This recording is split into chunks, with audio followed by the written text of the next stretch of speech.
Hello friends, स्वागत है एक बार फिर से आपका V Star education YouTube channel पे। तो देखो भाई साहब, आज की क्लास में हम बात करेंगे डीएनए रेप्लिकेशन इन प्रोकैरियोट्स। हालांकि इससे पहले मैं आपकी बेसिक क्लास से कुछ बता चुका हूं, तो जिसने देखी है काफ़ी अच्छी बात है, जिसने नहीं देखी और भी अच्छी बात है, क्योंकि मैं यहाँ पर आपको स्टार्टिंग से लेकर के एंड तक चलने वाला हूँ। और आज की इस क्लास में हम अपना कंप्लीट कर लेंगे डीएनए रेप्लिकेशन इन प्रोकैरियोट्स में, ठीक है ना। हम कंप्लीट से इनिशिएशन देखेंगे कि किस प्रकार से इनिशिएशन होता है, किस प्रकार से इलोंगेशन होता है, देन किस प्रकार से टर्मिनेशन होता है, ठीक है ना। तो चलिए आइए स्टार्ट करते हैं ज़्यादा बात ना करते हुए। तो देखो, आपको मैंने पिछली क्लास में वैसे तो इन एंजाइम्स एंड प्रोटीन के बारे में बताया था कि इनके फंक्शन क्या क्या होते हैं, बट मैं यहाँ पर आपको मेन फंक्शन बता देता हूँ इनके, ठीक है ना। मैं आपको यहाँ पर मेन फंक्शन बता देता हूँ, जैसे कि डीएनए पॉलीमरेज फर्स्ट। वैसे तो इस डीएनए पॉलीमरेज फर्स्ट के पास हर एक प्रॉपर्टी होती है जो किसी भी डीएनए पॉलीमरेज में पाई जानी चाहिए, बट यहाँ पर इसके पास जो मेन प्रॉपर्टी होती है वो प्रॉपर्टी होती है 5 प्राइम टू 3 प्राइम, याद रख लेना, 5 प्राइम टू 3 प्राइम एक्सोन्यूक्लिएज एक्टिविटी। और इसमें क्या होता है, अगर आपने पिछली क्लास देखी होगी तो आपको पता होगा कि जब कभी भी 5 प्राइम टू 3 प्राइम एक्सोन्यूक्लिएज की बात कर दी जा रही हो तो यहाँ पर प्राइमर रिमूवल की बात होती है, ठीक है ना। प्राइमर रिमूवल की बात होती है, ठीक है। इसके बाद डीएनए पॉलीमरेज सेकंड, ये बेसिक काम करता है रिपेयर सिस्टम में, ठीक है ना। बेसिक काम करता है रिपेयर सिस्टम में। और याद रख लेना, डीएनए पॉलीमरेज सेकंड के पास एग्जैक्ट एक्यूरेसी होती है, यानी कि एग्जैक्ट एक्यूरेसी का क्या मतलब है, मान लो डीएनए का सिंगल स्ट्रैंड है जो कि टेम्पलेट की तरह काम कर रहा है, अब जब यहाँ से प्राइमर या ये अटैच होगा तो प्राइमर अटैच होने के बाद न्यूक्लियोटाइड का अटैचमेंट होता है, ठीक है ना। न्यूक्लियोटाइड का अटैचमेंट होता है। तो सही प्रकार से कॉम्प्लीमेंट्री जो एंटी पैरेलल, याद रखना कैसा, कॉम्प्लीमेंट्री एंटी पैरेलल जो न्यूक्लियोटाइड का जोड़ना होता है वो डीएनए पॉलीमरेज में बहुत अच्छे से होता है, यानी कि ये न्यूक्लियोटाइड को अच्छे से कॉम्प्लीमेंट्री मैनर में जोड़ सकता है। क्या कहने का मतलब है कि ए के नीचे ये जोड़ेगा टी को एंड सी के नीचे ये जोड़ेगा जी को, ठीक है ना। यानी कि इसके पास एक्यूरेसी रहती है ये न्यूक्लियोटाइड जोड़ने की, ठीक है, मतलब सही से न्यूक्लियोटाइड जोड़ता है। इसके बाद डीएनए पॉलीमरेज थर्ड, जो कि एक होलो एंजाइम्स होता है जिसके पास प्रॉपर्टी रहती है इलोंगेशन करवाने की, यानी कि याद रख लेना, डीएनए पॉलीमरेज थर्ड जो होता है प्रोकैरियोटिक का मेन एंजाइम्स होता है, ठीक है ना। प्रोकैरियोटिक का मेन एंजाइम्स रहता है जो कि पॉलीमराइजेशन करवाता है। इसकी जो, याद रख लेना, इसकी जो प्रोसेसिबिलिटी होती है, अब ये प्रोसेसिबिलिटी क्या होती है कि भाई साहब कितनी देर में आपका एक न्यूक्लियोटाइड ऐड हो रहा है, ठीक है ना। मैंने आपको बताया था कि 1 सेकंड में ऑलमोस्ट 1000 न्यूक्लियोटाइड का एडिशन ये कर सकता है डीएनए पॉलीमरेज, तो ये कहलाती है प्रोसेसिबिलिटी। तो डीएनए पॉलीमरेज सेकंड के पास एक्यूरेसी होती है एंड डीएनए पॉलीमरेज थर्ड के बाद पास जो आती है इसकी प्रोसेसिबिलिटी हाई होती है, ठीक है ना। इतनी बात समझ में आ गई बहुत अच्छी बात है। हेलिकेज क्या काम करता है भाई साहब, ये ब्रेक डाउन करता है, ये याद रख लेना। ये क्या करेगा, ये ब्रेक डाउन करेगा हाइड्रोजन बॉन्ड को, यानी कि ये एक प्रकार से क्या बनाएगा, एक प्रकार से ये आपका बबल का फॉर्मेशन करेगा, ठीक है ना। ये आपका बबल का फॉर्मेशन करेगा। लाइगेज क्या काम करता है, लाइगेज फास्फोडाइएस्टर, याद रख लेना, कौन से बॉन्ड को जोड़ेगा, ये फास्फोडाइएस्टर बॉन्ड को जोड़ता है और ये सीलिंग करने का काम करता है, ठीक है ना। आगे हम देखेंगे कि किस प्रकार से ये सीलिंग करता है, ठीक है ना। इसके बाद प्राइमेज का काम आता है। प्राइमेज क्या काम करेगा भाई साहब, आपका प्राइमर का फॉर्मेशन करेगा। यहाँ पर हम रेप्लिकेशन इन डीएनए पढ़ रहे हैं तो यहाँ पर सिंगल स्टैंडर्ड आरएनए का फॉर्मेशन होने वाला है, इस बात को याद रख लेना। इसके बाद स्लाइडिंग क्लैम्प क्या होता है कि मान लो कोई भी एक रोप है, कोई भी एक तार है, अब यहाँ से हम एक प्रकार से हुक लगा देंगे, ठीक है ना, हुक लगा देंगे और इस हुक में लटका देंगे डीएनए पॉलीमरेज थर्ड को, ठीक है ना। तो अब ये जो हुक है ये स्लाइड करता हुआ इस प्रकार से आएगा, इस प्रकार से आएगा। तो इस प्रकार के स्लाइडिंग को, इस प्रकार की स्लाइडिंग को स्लाइडिंग क्लैम्प के नाम से जाना जाता है, ठीक है ना, स्लाइडिंग क्लैम्प के नाम से जाना जाता है, जो कि होल्ड करके रखता है डीएनए पॉलीमरेज थर्ड को, ठीक है ना, डीएनए पॉलीमरेज थर्ड को होल्ड करके रखता है। टोपो आइसोमरेज क्या करवाएगा, टोपो आइसोमरेज हमें negative super coiling, positive super coiling, यानी कि जो आपका डीएनए, जब डीएनए जो है बीच में से खुलता है तो किनारों पे क्या होता है, किनारों पे वहाँ पर ज़्यादा ही ट्विस्टिंग आ जाती है, ठीक है ना। यानी कि देखो, वैसे तो मैं आपको आगे बताऊँगा या फिर मैंने आपको पिछली क्लास में बता रखा है ऑलरेडी कि किस प्रकार से आपकी ट्विस्टिंग आती है, बट यहाँ पर भी आपको ध्यान देना। देखो मैं आपको अगर समझाने की कोशिश करूँ यहाँ पर, तो कुछ इस प्रकार से बना देता हूँ मैं। ये मैंने कोई आपका डीएनए बना दिया, ठीक है ना, ये आपका डीएनए बना दिया है और ये इस प्रकार से, ठीक है। जब आप ये, थोड़ा वेट करो भाई साहब, समय लगता है ना। तो इस प्रकार से जब आप देखो, जब इसको आप खोलोगे ना, तो इधर की साइड में ये आपको मिले हुए चमक रहे हैं, ये बढ़ते चले जाते हैं, यानी कि ये जो कोयलिंग है, ये कोयलिंग आपस में इकट्ठा होती चली जाती है। तो इस कोयलिंग से बचाने के लिए टोपो आइसोमरेज काम करता है, ठीक है ना, ये टोपो आइसोमरेज काम करता है। स्पेसिफिकली कौन सा टोपो आइसोमरेज रहता है, तो सेकंड रहता है, ठीक है ना, स्पेसिफिकली टोपो आइसोमरेज सेकंड यहाँ पर काम करता है, ठीक है ना, टोपो आइसोमरेज सेकंड काम करता है, इस बात को याद रख लेना। मैं आपको हालांकि आगे बताऊंगा कि टोपो आइसोमरेज आपके काफ़ी टाइप के होते हैं, ठीक है ना। इसके बाद आपका आता है सिंगल स्टैंडर्ड बाइंडिंग प्रोटीन, ठीक है ना। ये क्या काम करती है, इसका काम करता है कि रीवाइडनिंग से बचाती है, ठीक है ना, ये रीवाइडनिंग से बचाती है, मतलब कि ये यहाँ पर अटैच हो जाएगी और ये देखेगी कि ये जो आपके सिंगल स्टैंड हुए हैं ये दोबारा से आपस में अटैच ना हो पाए, ठीक है ना, ये दोबारा से आपस में अटैच ना हो पाए, तो ये आपको रीवाइंडिंग से बचाएगी, ठीक है। अगर देखो इतनी बात पता चली है तो अब आगे बढ़ें। हालांकि जो मैं आपको बता रहा हूँ याद करते हुए चलना, ठीक है ना। फिर आपके मैंने कुछ जीन बताए थे आपको प्रोकैरियोटिक में कि आपके कौन कौन से जीन होते हैं, इनमें कौन कौन सी आपकी प्रोटीन या फिर इनसे एंजाइम्स बनते हैं एंड इनके क्या क्या फंक्शन होते हैं। हालांकि मैं यकीन मान करके चल रहा हूँ कि आपने ये पढ़ा होगा, ठीक है ना, ये आपने पढ़ा होगा। अगर नहीं भी पढ़ा है तो एक बार हम यहाँ पर रिवीजन कर लेते हैं। देखो कि जो आपका डीएनए होता है, डीएनए क्या होता है, जो आपका इनिशिएटर प्रोटीन है उसका फॉर्मेशन करता है, ठीक है ना। डीएनए हेलिकेज एंजाइम्स को बनाएगा, डीएनए हेलिकेज लोडर प्रोटीन को बनाएगा, डीएनए प्राइमेज को बनाएगा, डीएनए क्या होता है, ये अल्फा कैटालाइटिक सब unit of DNA polymerase third. मैंने आपको बताया था कि डीएनए डीएनए डीएनए ये तीनों पार्ट डीएनए पॉलीमरेज थर्ड के हैं, ठीक है ना, किसके हैं, पॉलीमरेज थर्ड के हैं, इस बात को याद रख लेना। जो डीएनए है वो अल्फा कैटालाइटिक सब यूनिट को बनाता है, जबकि जो क्यू होता है वो एप्सिलॉन एडिटिंग सब यूनिट को बनाता है। आपको पता होगा जो अल्फा होता है वो मेन सब यूनिट होती है जो कि पॉलीमराइजेशन करवाती है, ठीक है ना, जबकि जो एप्सिलॉन आता है ये प्रूफ रीडिंग करवाता है। ये क्या करवाता है, प्रूफ रीडिंग करवाता है। अगर मैं यहाँ पर बनाना चाहूँ तो देखो भाई साहब, मैंने ऐसा आपको बताया था कि आपके मान लो ये क्या है, ये आपकी कोर प्रोटीन है, ये क्या है, ये आपकी कोर प्रोटीन है।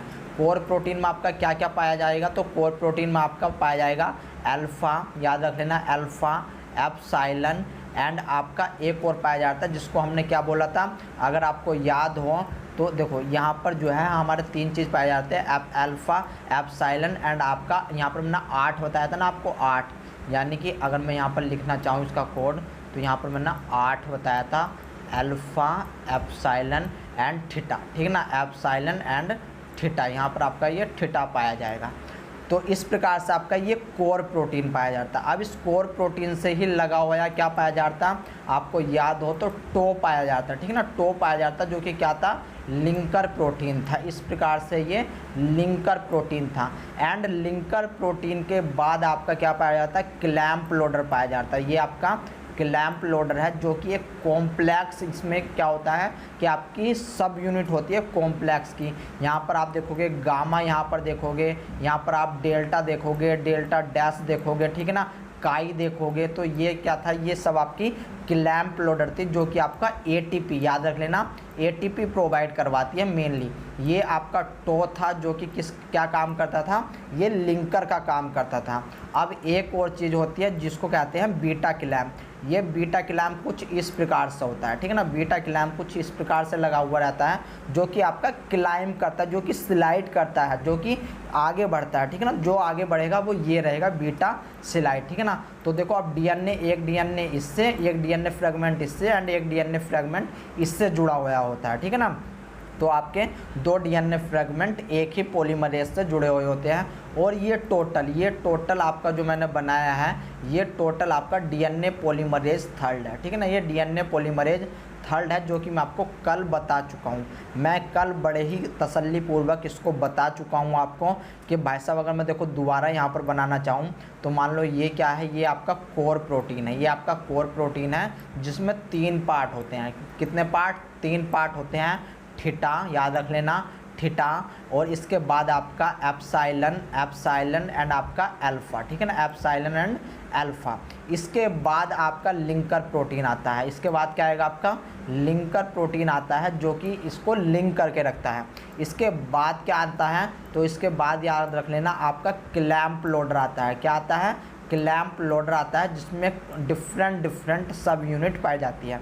और यहाँ पर देखो अब इसको पकड़ने के लिए यहाँ पर बीटा क्लैंप आता है। यहाँ पर क्या आता है, ये है आपका बीटा क्लैंप जो कि आपका जो है जिस पे DNA जो है अटैच होता है, जिस पर DNA अटैच होता है, ठीक है ना। इतनी बात पता चली। मैं आपको डिफरेंट सबके फंक्शन बता चुका था कि यहाँ पर अगर हम बात करेंगे क्लैंप लोडर में तो आपका काई का काम क्या होगा, डेल्टा का काम क्या होगा, डेल्टा डैश का काम क्या होगा, इसके बाद आपके गामा भी इसमें आता है, गामा का काम क्या होगा, आपका थीटा का काम क्या होता है, एप्सिलॉन का काम क्या होता है, अल्फा का काम क्या होता है, बीटा क्लैंप का काम क्या होता है। ये सारी चीज़ भाई साहब मैं आपको बता चुका हूँ, ठीक है ना। तो ये सारी चीज़ मैं आपको बता चुका हूँ।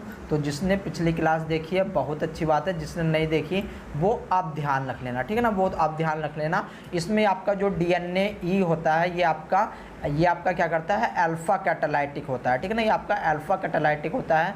जो DNA होता है वो एप्सिलॉन को बनाता है।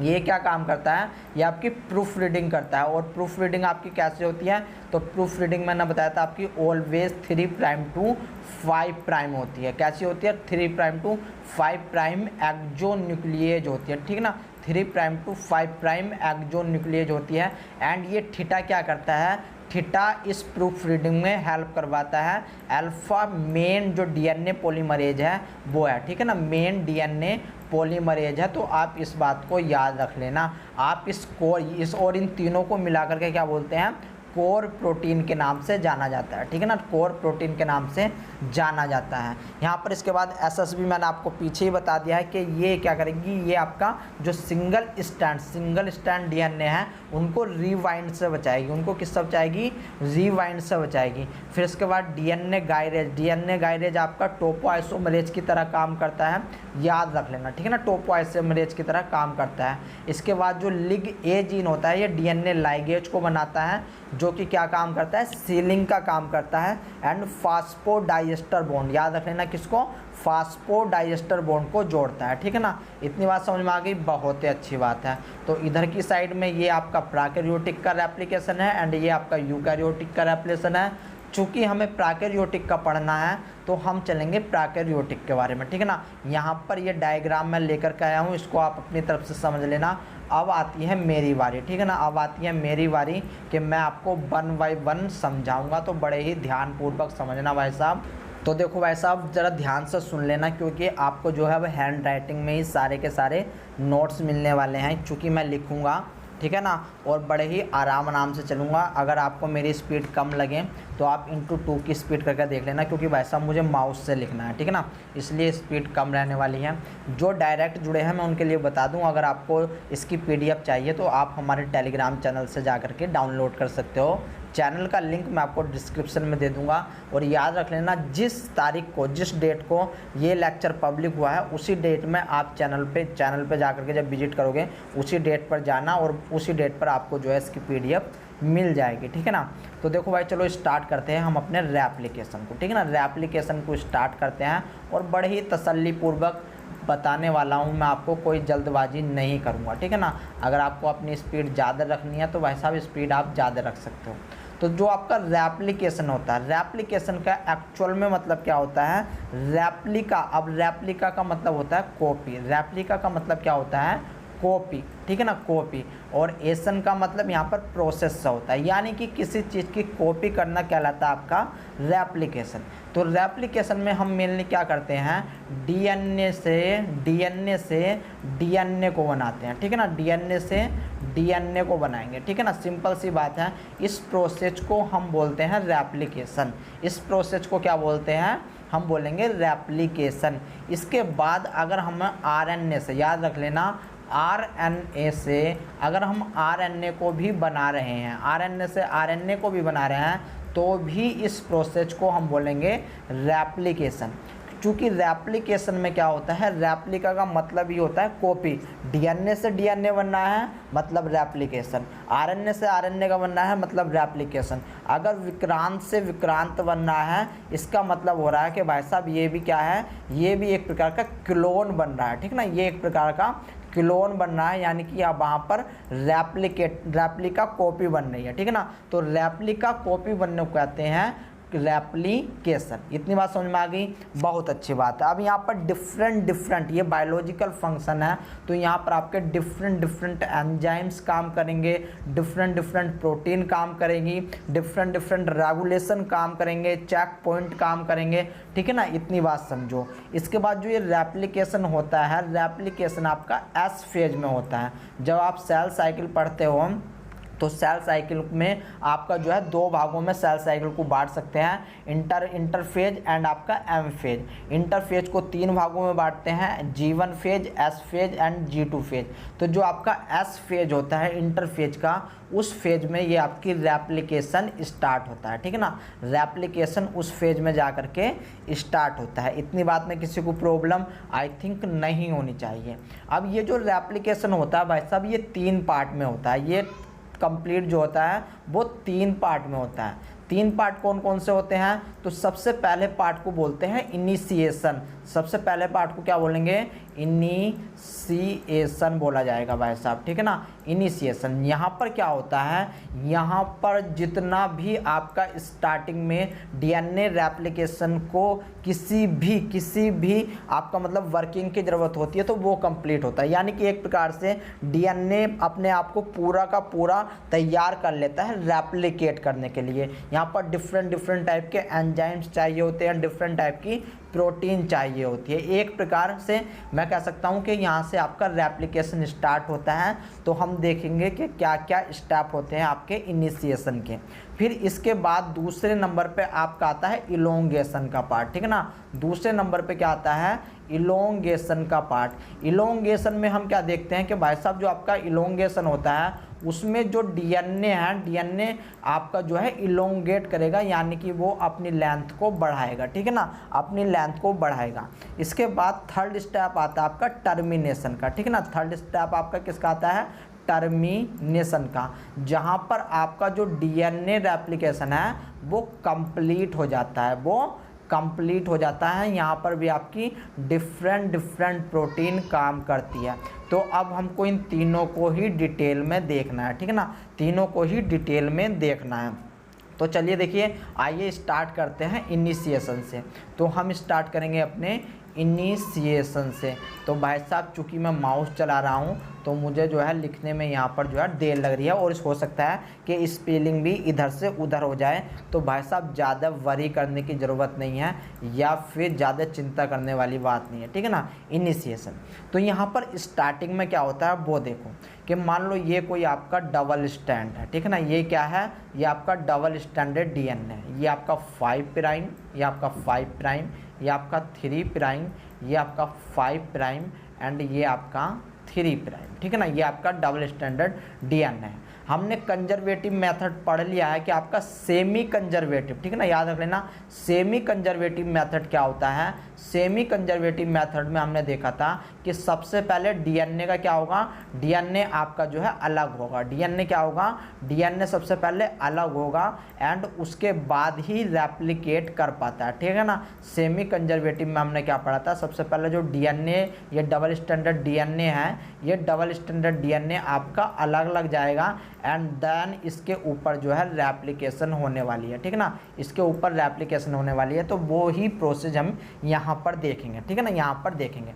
बट उससे पहले एक बात और याद रख लेना कि आपको पता होना चाहिए कि भाई साहब बेस पेयर किसको बोलते हैं। बेस पेयर किसको बोलते हैं, तो आपका बेस पेयर बोला जाता है जब आप ए टी से ज्वाइन करता है, याद रख लेना, ए टी से ज्वाइन करेगा, सी जी से ज्वाइन करेगा। तो अगर मैं यहाँ पर एक पार्ट उठा लूँ तो ये आपका वन बेस पेयर है, ठीक है ना, ये वन बेस पेयर है, ये आपका सेकंड बेस पेयर है, ये आपका सेकंड बेस पेयर है, ठीक है ना। और अगर यहाँ पर अलोन ए होता या फिर टी होता या फिर आपका जो है जी होता या फिर सी होता, तो अलोन को बोलते हैं हम बेस, ठीक है ना, एक को बोलते हैं हम बेस। अगर इसके साथ का मिल जाए, यानी कि ए की जगह हमें टी मिल जाए एंड सी के साथ जी मिल जाए, तब इसको बोलेंगे बेस पेयर, तब इसको बोलेंगे बेस पेयर। इतनी बात समझ में आ गई, बहुत अच्छी बात है। तो भाई साहब जब ये डीएनए है, ठीक है, अब इस डीएनए को करना है रेप्लिकेट, इस डीएनए को क्या करना है, रेप्लिकेट करना है। तो इसके पास कंजर्व्ड सीक्वेंस होते हैं, इसके पास क्या होते हैं, कंजर्व्ड सीक्वेंस होते हैं, मतलब इसके पास ऐसी जगह होती है, ऐसी प्लेस होती है जिस पे लिखा हुआ रहता है कि हाँ भाई यहाँ से रेप्लिकेशन होना है, यहाँ से क्या होना है, रेप्लिकेशन होना है। तो उसमें आपके 254, याद रख लेना, 254 बेस पेयर न्यूक्लियोटाइड होते हैं, 254 बेस पेयर न्यूक्लियोटाइड होते हैं जो कि आपके कंजर्व्ड होते हैं, जो कि कैसे होते हैं, कंजर्व होते हैं, और वहीं से आपका रेप्लिकेशन होना स्टार्ट होता है, ठीक है ना, वहीं से रेप्लिकेशन मतलब उसी के अंदर रेप्लिकेशन होना स्टार्ट होता है।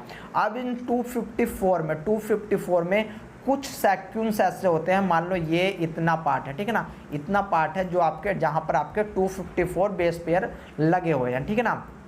तो अब इसमें भी आपका क्या होते हैं, कुछ सीक्वेंस जो होते हैं वे अलग अलग होते हैं, ठीक है ना, कुछ सीक्वेंस अलग अलग होते हैं जिनके पास डिफरेंट प्रॉपर्टी होती है।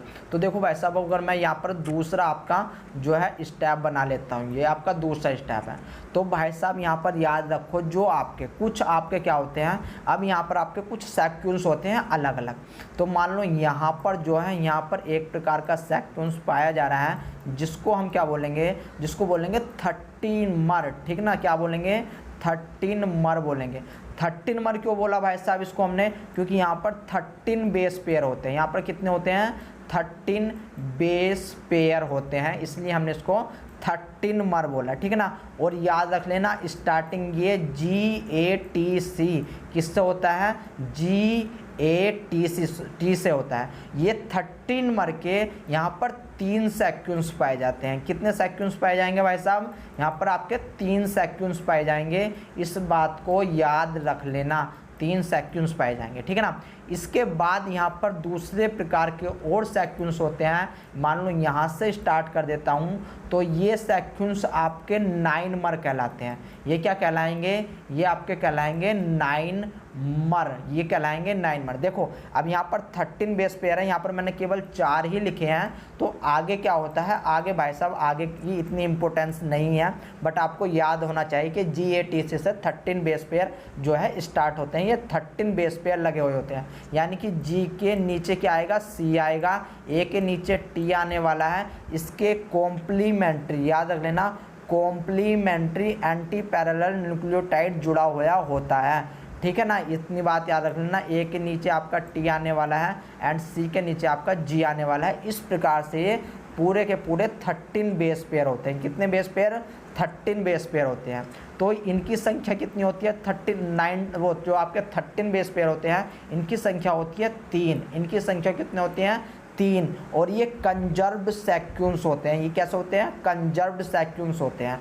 इसके बाद जो आपका ये 9 मर है, इन 9 मर की संख्या कितनी होती है, तो याद रख लेना, इन 9 मर की जो एक्टिव होते हैं, जो एक्टिव होते हैं उनकी संख्या होती है 4, उनकी संख्या कितनी होती है, 4, बट यहाँ पर हम एक और डोमेन को लेकर के चलते हैं, तो हम इसलिए एक और कंजर्व सीक्वेंस को लेकर के चलते हैं, तो हम कह देते हैं कि भाई साहब यहाँ पर जो है आपके 5 होंगे, ठीक है ना, यहाँ पर 5 होंगे, बट एक्टिवली जो 9 मर होते हैं वे कितने होते हैं, 4 होते हैं। इतनी बात को याद रख लेना, ठीक है ना, इतनी बात को याद रख लेना। और इनके नाम भी होते हैं, जैसे कि इसको बोलते हैं R1, इसको बोलते हैं R5, इसको बोलते हैं R5, इसको बोलते हैं R2, इसको बोलते हैं R4, ठीक है ना, इसको बोलते हैं R4। तो ये जो 4 सीक्वेंस होते हैं ये ही आपके एक्टिव होते हैं, बट यहाँ पर याद रख लेना 9 मर के यहाँ पर टोटल 5 सीक्वेंस होते हैं, 5 कंजर्व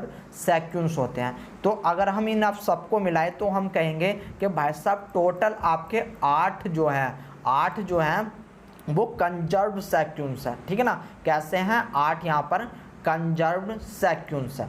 इतनी बात समझ में आ गई, बहुत ही अच्छी बात है भाई साहब, इतनी बात को याद रख लेना।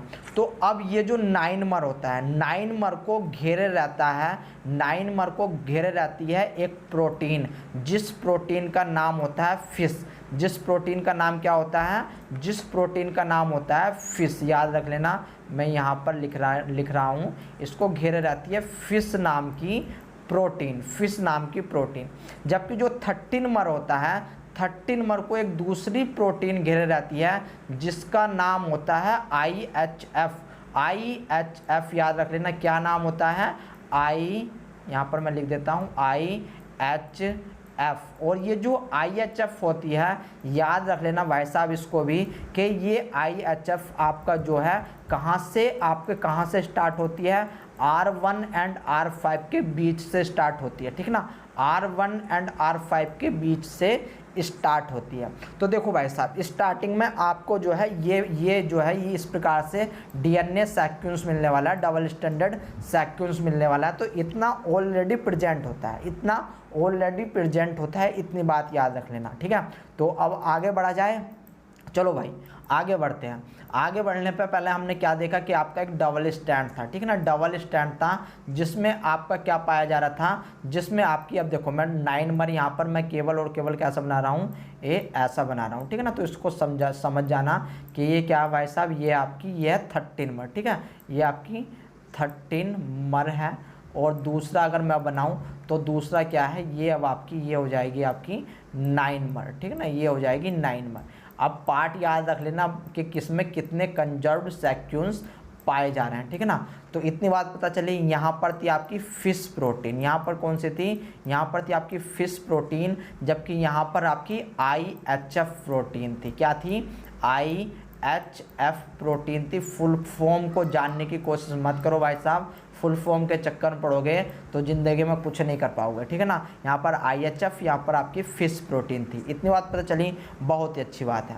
तो अब भाई साहब यहाँ पर मैंने आपको पिछली भी क्लास में बताया था कि आपका ओरिजिन स्टार्ट होने से पहले एक होना चाहिए ओराई रीजन, ठीक है ना, एक होना चाहिए ओरिजिन ऑफ रेप्लिकेशन रीजन, ठीक है ना, जिसको हम ओराई रीजन के नाम से जानते हैं, ठीक है ना, जिसको हम ओराई रीजन के नाम से जानते हैं प्रोकैरियोटिक में।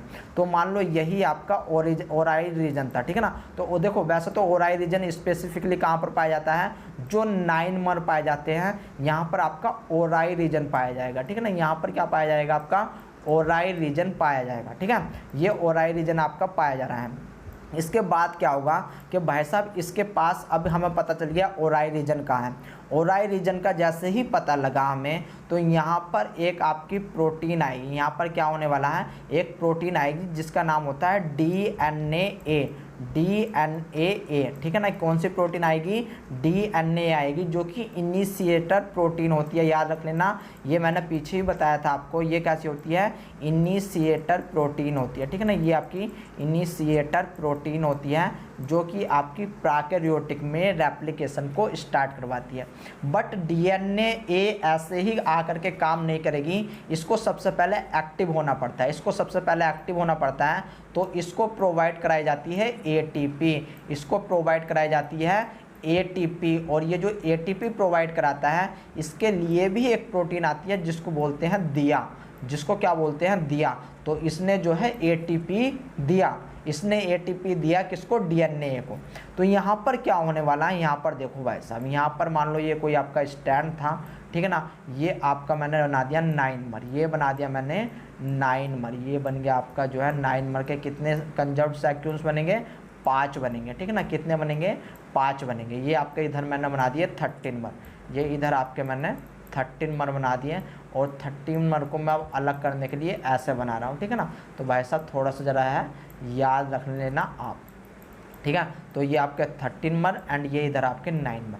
तो यहाँ पर जो फिश प्रोटीन थी, जहाँ पर जो फिश प्रोटीन थी वो अब आपकी भाई साहब जैसे ही DNA आएगा तो DNA आकर के फिश प्रोटीन को हटा देगा, फिश प्रोटीन को हटा देगा, और यहाँ पर आपका अटैच क्या हो जाएगा, DNA, ठीक है ना, DNA अटैच हो जाएगा यहाँ पर, ठीक है ना। वैसे तो देखो ये इस प्रकार से होता है सिंगल सिंगल, इस प्रकार से ये इसको घेर लेगा, ठीक है ना, इस प्रकार से घेर लेगा, बट घेरेगा किसको, 9 को। ये पूछा जाता है तो याद रख लेना कि आपका DNA आकर के कहाँ पर अटैच होगा, 9 पे आकर के अटैच होगा, क्योंकि यहीं पर आपका ओराई रीजन है, यहीं पर क्या आपका ओराई रीजन है, ठीक है ना। जैसे ही ये अटैच होता है, जैसे ही ये अटैच होता है, इनमें हो जाती है बैंडिंग, इनमें क्या हो जाएगी, ये पहले ऐसे था तो भाई साहब अब ये कुछ बदल के आपका जो है इस प्रकार से हो जाएगा, ठीक है ना। ये स्टैंड आपका इस प्रकार से इसके अंदर बैंडिंग हो जाएगी, ठीक है ना, इस प्रकार से इसके अंदर बैंडिंग हो जाएगी। तो चलिए यही बैंडिंग देखने के लिए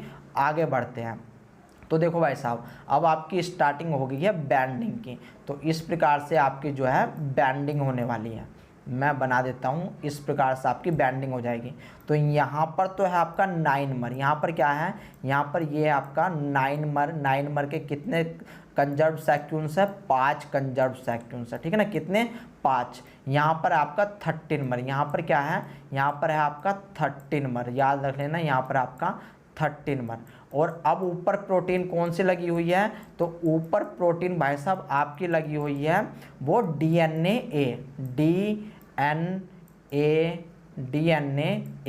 तो जैसे ही इस DNA को इसको जो है फोल्ड किया, फोल्ड करने के बाद ये आपस में एक दूसरे से, याद रख लेना, 9 एंड 30 एक दूसरे से रिएक्शन कर लेंगे, यानी कि एक दूसरे को जो है पकड़ के रख लेंगे, एक दूसरे के कांटेक्ट में आ जाएंगे, इतनी बात याद रख लेना, ठीक है ना। जैसे ही ये कांटेक्ट में आए, जैसे ही कांटेक्ट में आए तो यहाँ से IHF, ये जो IHF है, ये IHF जो है गायब हो जाएगा, यानी कि ये निकल जाएगा, ये अपने रास्ते चला जाएगा, ठीक है ना।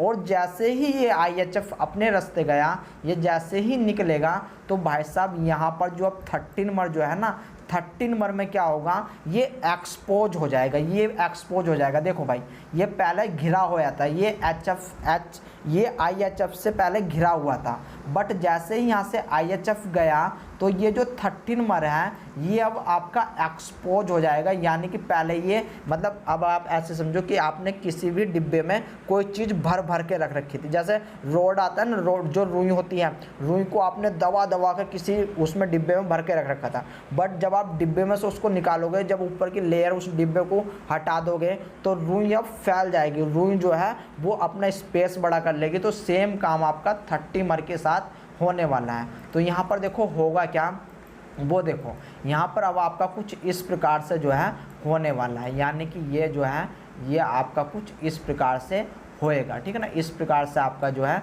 DNA जो है तब्दील हो जाएगा। यहाँ पर आपके कौन से हैं, तो यहाँ पर ये आपका 9 है, याद रख लेना, ये आपके कौन से हैं, 9 है। 9 के कितने कंजर्व्ड सीक्वेंस, 5 कंजर्व्ड सीक्वेंस। और ये क्या है, ये आपका है 13, ठीक है ना। ये अब क्या है, ये आपका है 13, ये आपका है 13, ये 13 है, याद रख लेना।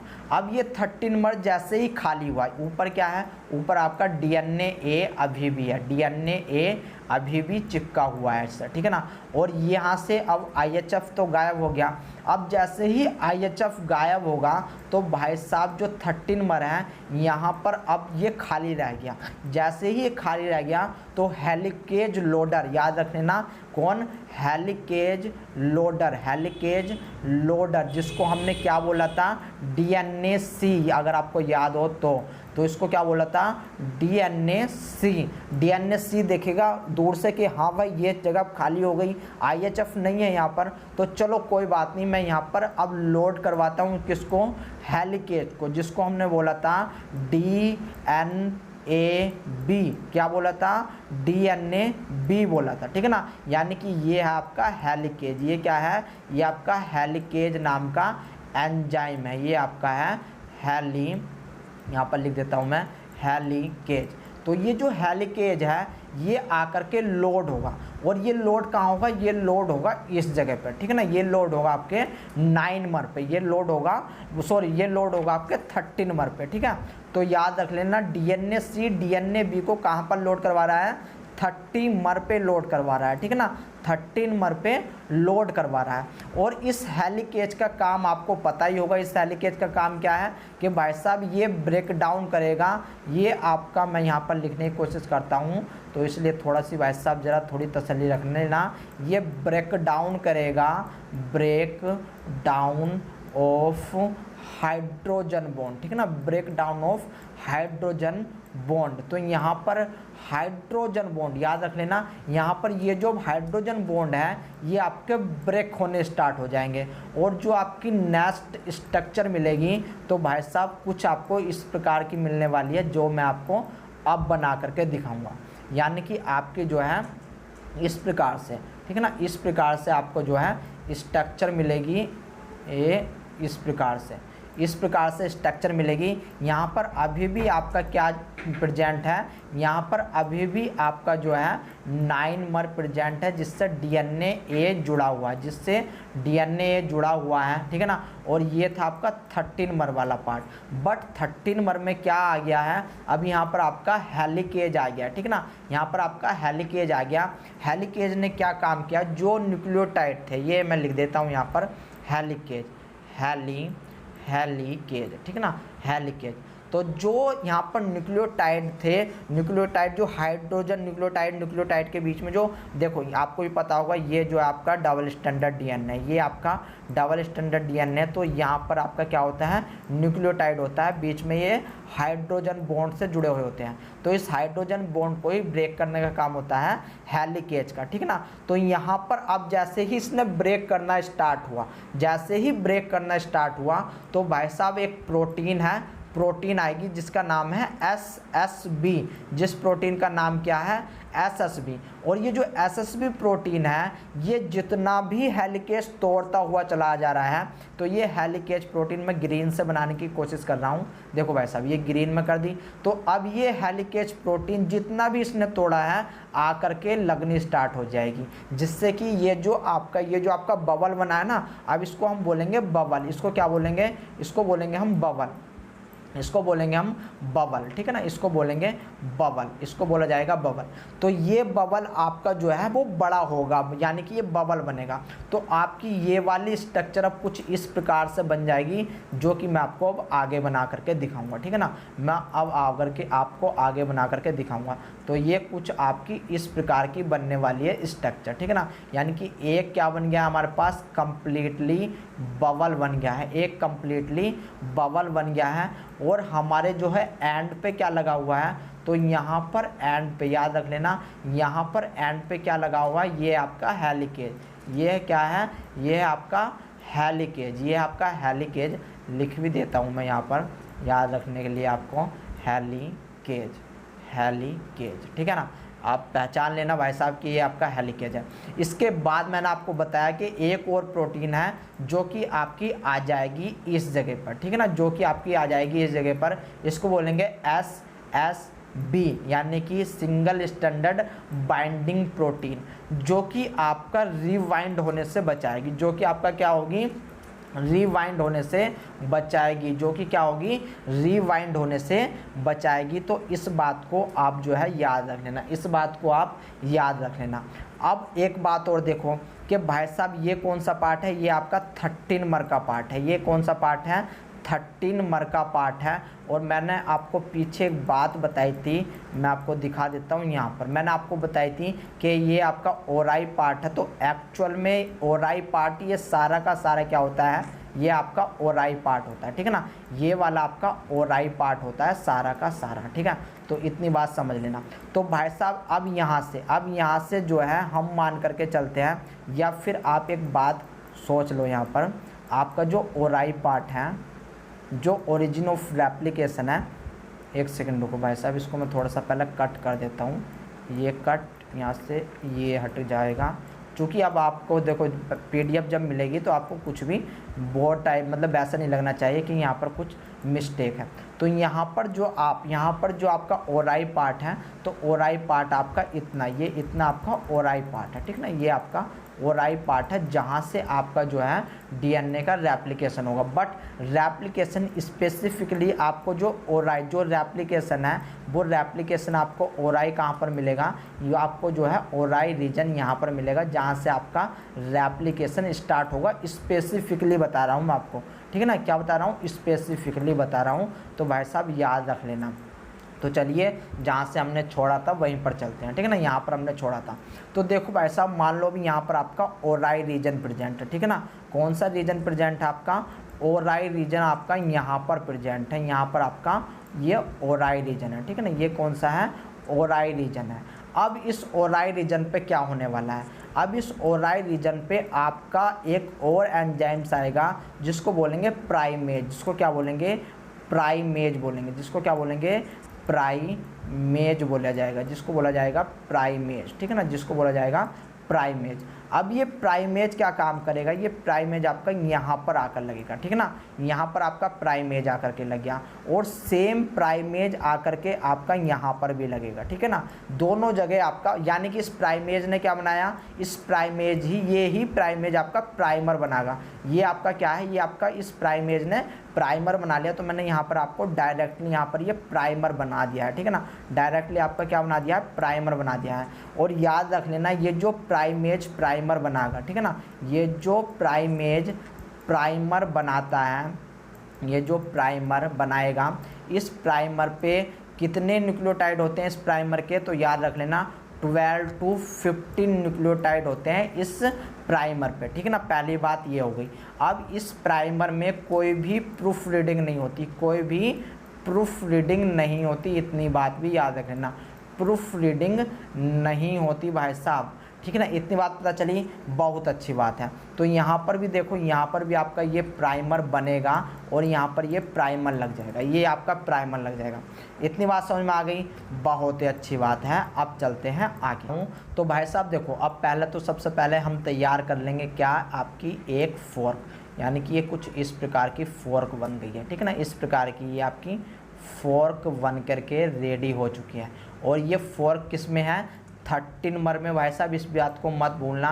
तो आपसे पूछा जाता है कि रेप्लिकेशन बताइए कहाँ से स्टार्ट होती है, तो वहाँ पर ऑप्शन आते हैं 9 नंबर, 13 नंबर। तो रेप्लिकेशन आपकी कहाँ से स्टार्ट होगी, वो होगी 13 नंबर से रेप्लिकेशन स्टार्ट होने वाली है, ठीक है ना। अब यहाँ पर कुछ बातें समझो।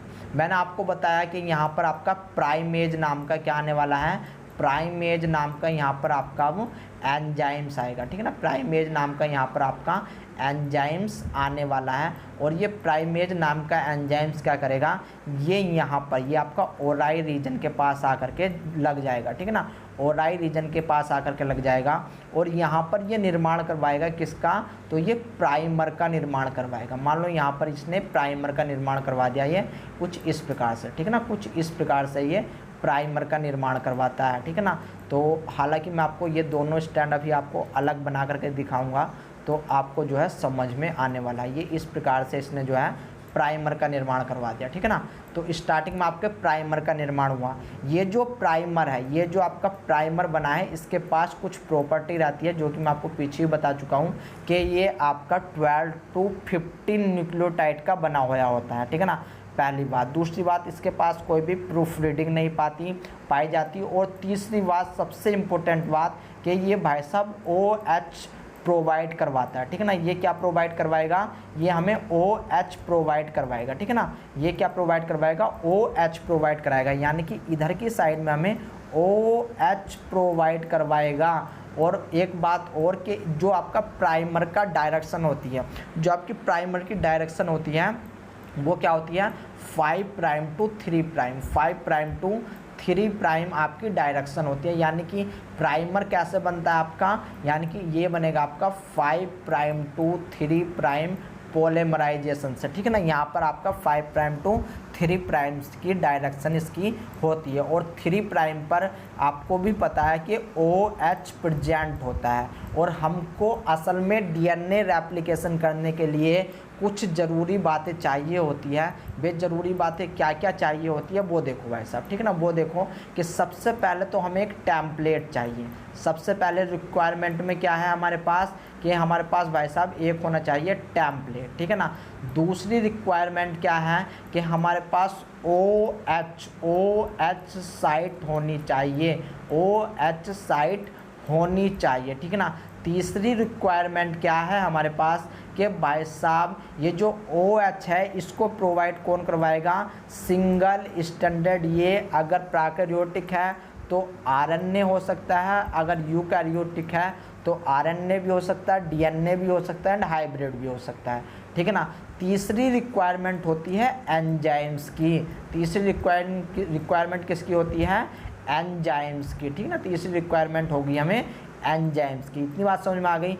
तो भाई साहब टेम्पलेट, अब देखो टेम्पलेट क्या है, तो टेम्पलेट 5 प्राइम, ये देख लो 5 प्राइम टू 3 प्राइम।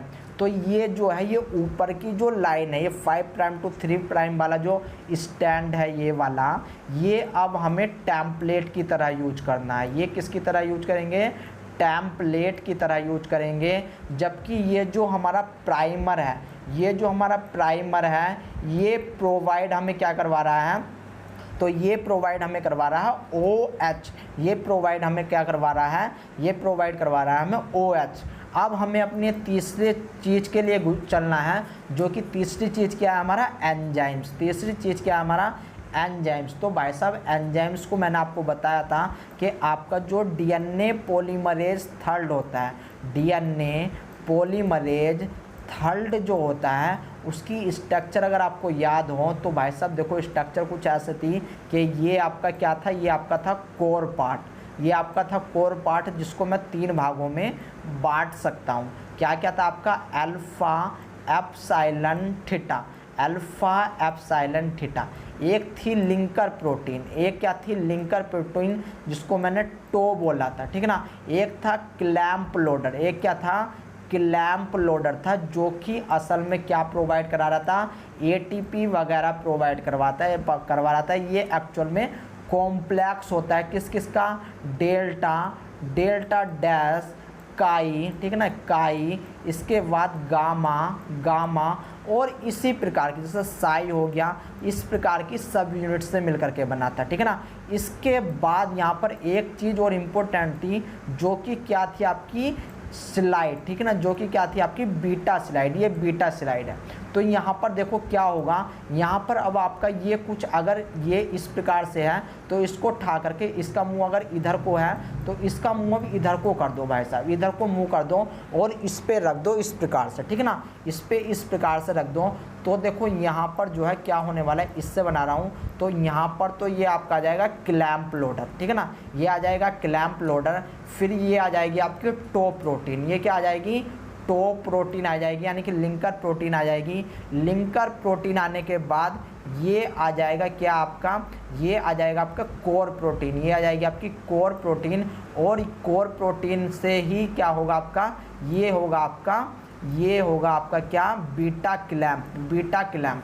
तो इस प्रकार से ये DNA पॉलीमरेज जो कि है अब क्लैंप के थ्रू आगे बढ़ता रहेगा, ठीक है ना। हालांकि ये मैंने कुछ आगे बना दिया है लेकिन मैंने आपको केवल समझाने के लिए बनाया है, ठीक है ना। ये जस्ट ये वाला पार्ट, ये पार्ट कहाँ पर आना था, ये पार्ट यहाँ पर आना था, ठीक है ना, ये पार्ट यहाँ पर आना था। और ये DNA पॉलीमरेज क्या काम करता है, DNA पॉलीमरेज का काम होता है न्यूक्लियोटाइड को ऐड करने का, ठीक है ना। यानी कि जो आपके पास DNTP होते हैं सेल के अंदर, जो DNTP होते हैं उनका एडिशन करेगा। और ये DNTP कैसे होंगे, तो ये कॉम्प्लीमेंट होंगे। ये कैसे होंगे, मैं यहाँ पर लिख रहा हूँ भाई साहब, तो थोड़ा सा वेट कर लेना।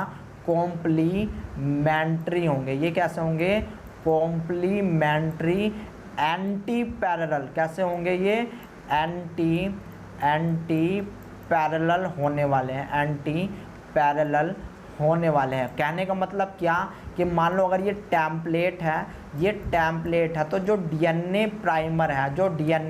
प्राइमर है, वो क्या करवा रहा है, वो हमें प्राइमर OH प्रोवाइड करवा रहा था। और जैसे ही इससे हमारा डीएनए पॉलीमरेज जुड़ा तो यहाँ पर देखो भाई साहब, अगर ऊपर A है तो नीचे कौन से न्यूक्लियोटाइड को जोड़ेगा, ये T को जोड़ेगा, ठीक है ना। किसको जोड़ेगा, T को जोड़ेगा। ऊपर अगर G है तो नीचे किसको जोड़ेगा, C को जोड़ने वाला है, ठीक है ना।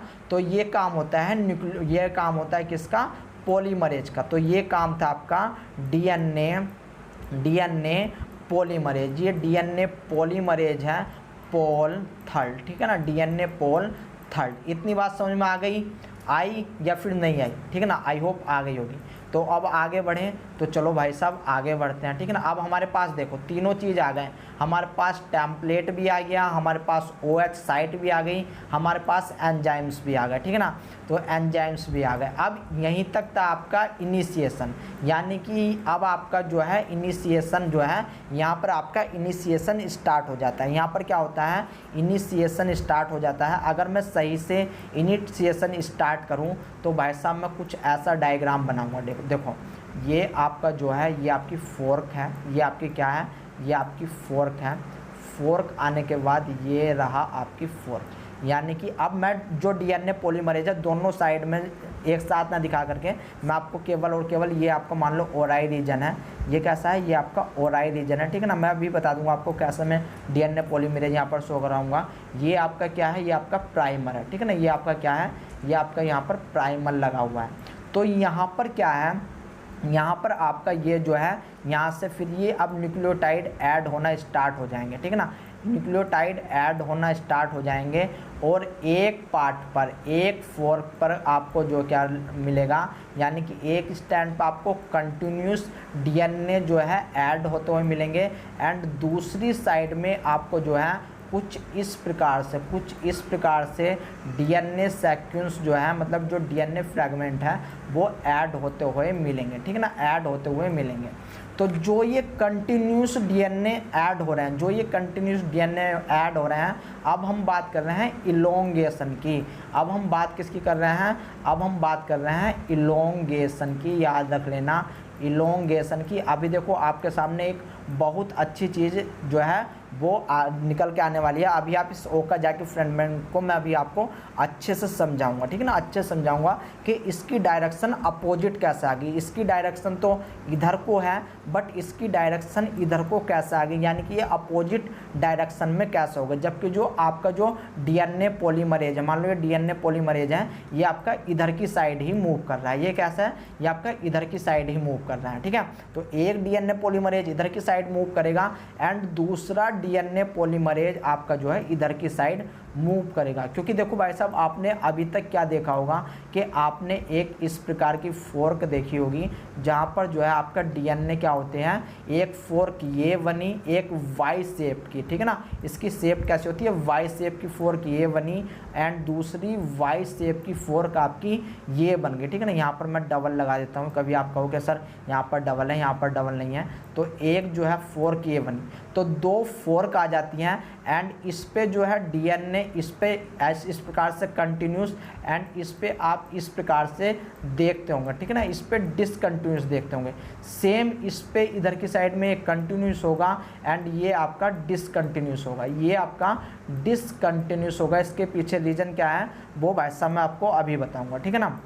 तो यहाँ पर मैं कह सकता हूँ, तो यहाँ पर देखो भाई साहब मैं कह सकता हूँ कि आपका जो है इधर की साइड में ये कंटिन्यूस होगा एंड इधर की साइड में ये आपका क्या होने वाला है, डिसकंटिन्यूस मैनर में जो है डीएनए जो है यहाँ पर न्यूक्लियोटाइड जो है ऐड होंगे, ठीक है ना, न्यूक्लियोटाइड ऐड होंगे। यहाँ पर एक डीएनए पॉलीमरेज फर्स्ट ये रहा, डीएनए पॉलीमरेज सेकंड, जो डीएनए पॉलीमरेज थर्ड है, दूसरा ये रहा। तो अब आपसे क्वेश्चन पूछा जाता है कि बताइए एक फोर्क में कितने डीएनए पॉलीमरेज काम करते हैं।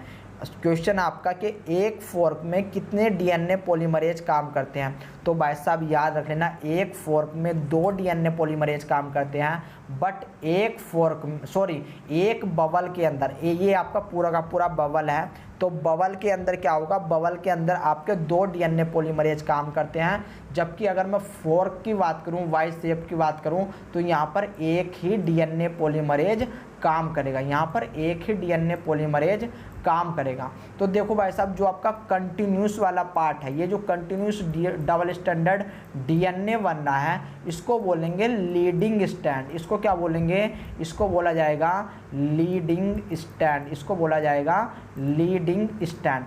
जबकि ये जो आपका जो फ्रैगमेंट में बन रहा है, इसको बोला जाएगा, याद रख लेना, लैगिंग स्टैंड। इसको क्या बोला जाएगा, लैगिंग स्टैंड बोला जाएगा, लैगिंग स्टैंड बोला जाएगा। और इस लैगिंग स्टैंड को ही ओकाजाकी फ्रैगमेंट के नाम से जाना जाता है। ठीक है ना, किस नाम से, ओकाजाकी फ्रैगमेंट के नाम से जाना जाता है। ठीक है ना, इतनी बात समझ में आ गई। अगर आई है तो हाँ बोलो, नहीं आई तो कोई बात नहीं। तो अब देखो बात आती है कि यार ये जो ओकाजाकी फ्रैगमेंट है, इनकी जो डायरेक्शन है वो इस प्रकार से कैसे आ गई। तो अभी तक याद रख लेना, जो आपका कंप्लीट होता है डीएनए रेप्लिकेशन वो कुछ इस प्रकार से होता है। ठीक है ना, कुछ इस प्रकार से होता है, इतनी बात याद रख लेना। अब मैं बढ़ता हूँ आगे, मैं बढ़ता हूँ थोड़ा सा आगे इलोंगेशन के पार्ट में ही। तो देखो भाई साहब, अब मैं केवल एक फोर्क बना रहा हूँ, मैं यहाँ पर एक फोर्क बनाने की कोशिश कर रहा हूँ। और जो है अब मैं लीडिंग स्टैंड नीचे कर दूंगा आपके, वैसे देखो आपका है कि जिससे कि आप कंफ्यूज ना हो। ठीक है ना, या फिर मैं चलो ऊपर ही कर देता हूँ, ये जो है जिसका माइंड ज़्यादा चलेगा वही कैच कर पाएगा। ठीक है ना, तो देखो यहाँ पर जो है मैं एक फोर्क बना रहा हूँ, एक फोर्क बना दी मैंने ये वाली। ठीक है ना, दूसरी फोर्क मैं कुछ इस प्रकार से बनाऊँगा, दूसरी फोर्क में कुछ इस प्रकार से आपकी जो है बनाने वाला हूँ। यानी कि मैं एक सेकंड रुको, इसको जो है कुछ इस प्रकार से मैं बनाऊंगा। ठीक है ना, ये बन गई। ये अब आपकी मैंने एक वाई शेप की फोर्क बना दी। ठीक है ना, कैसे बना दी, वाई शेप की फोर्क बना दी। और अब मैं यहाँ पर डीएनए पॉलीमरेज को जोड़ूंगा। तो देखो वैसे तो ओराई रीजन आपका ये है, ओराई रीजन ये है, बट यहाँ पर जो है डीएनए पॉलीमरेज ने वो जो है क्या कर रहा है कि न्यूक्लियोटाइड को ऐड करता करता यहाँ पर पहुँच गया। ठीक है ना, यहाँ पर ये पहुँच गया है। तो जैसे ये मान लो अगर यहाँ से चलाता तो ये इतना पार्ट जो रहता है फोल्ड होता है, ये एक पार्ट ये अंदर की तरफ फोल्ड आता है। जब यहाँ डीएनए पॉलीमरेज यहाँ पर था तब भी ये अंदर की तरफ फोल्ड था, बट बाद में आकर के ये सीधा होता है, ये बाद में आकर के सीधा होता है। बट स्टार्टिंग में ये कैसा था, स्टार्टिंग में ये फोल्ड में ही था। ठीक है ना, स्टार्टिंग में ये फोल्ड में ही रहता है। ठीक है ना, स्टार्टिंग में ये फोल्ड में रहता है। तो देखो भाई साहब, डीएनए का जो अब डीएनए जो आपका सिंथेसिस हो रहा है वो किस प्रकार से हो रहा है। तो यहाँ पर तो ये डीएनए यहाँ से स्टार्ट होता और यहाँ से कंटिन्यूस सिंथेसिस होता चला जा रहा है। ठीक है ना, कंटिन्यूस सिंथेसिस होती चली जा रही है।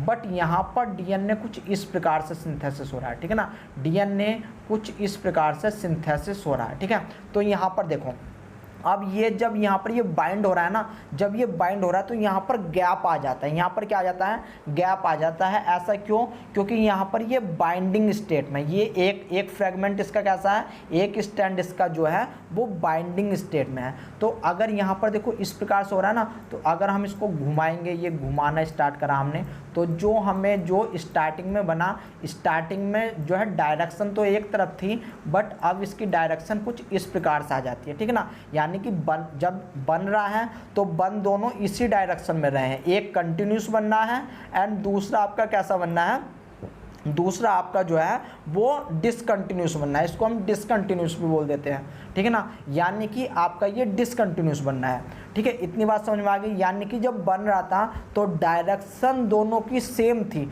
बट यहाँ पर ये कुछ झुका हुआ था। ठीक है ना, दूसरा पार्ट जो है कुछ अंदर की तरफ था, तो यहाँ पर क्या हो रहा है, यहाँ पर डिसकंटिन्यूस मैनर में बनना है, और डिसकंटिन्यूस मैनर में बनना है। और जब ये पार्ट सीधा होगा, जब ये पार्ट सीधा होगा तो इसकी डायरेक्शन अपोजिट हो जाएगी। यानी कि यहाँ पर इसकी डायरेक्शन ये है, बट इसकी डायरेक्शन ये हो जाएगी। ठीक है ना, तो इस ही डायरेक्शन को ये जो आपके ये जो बैंडिंग है ना, यहाँ पर बैंडिंग है, इसके कारण ही यहाँ पर गैप आ रहा है, इसके कारण ही क्या हो रहा है, यहाँ पर गैप आ रहा है। इस बात को याद रख लेना।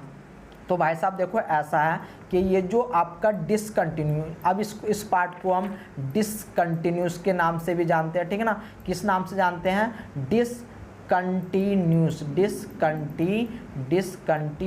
के नाम से भी जानते हैं। इसी को हम लैगिंग स्टैंड बोलते हैं, इसी को क्या बोलते हैं, लैगिंग स्टैंड के नाम से भी जानते हैं। एंड इसी पार्ट को हम ओकाजाकी, ये जो फ्रैगमेंट बने हैं इन्हीं पार्ट को हम ओकाजाकी फ्रैगमेंट बोलते हैं। क्या बोलते हैं, ओकाजाकी फ्रैगमेंट बोलते हैं। इतनी बात समझ में आ गई, बहुत ही अच्छी बात। इसको हम क्या बोलेंगे, इसको हम बोलेंगे कंटिन्यूस पार्ट, ठीक है ना। इसको क्या बोलेंगे, कंटिन्यूस, इसको बोलेंगे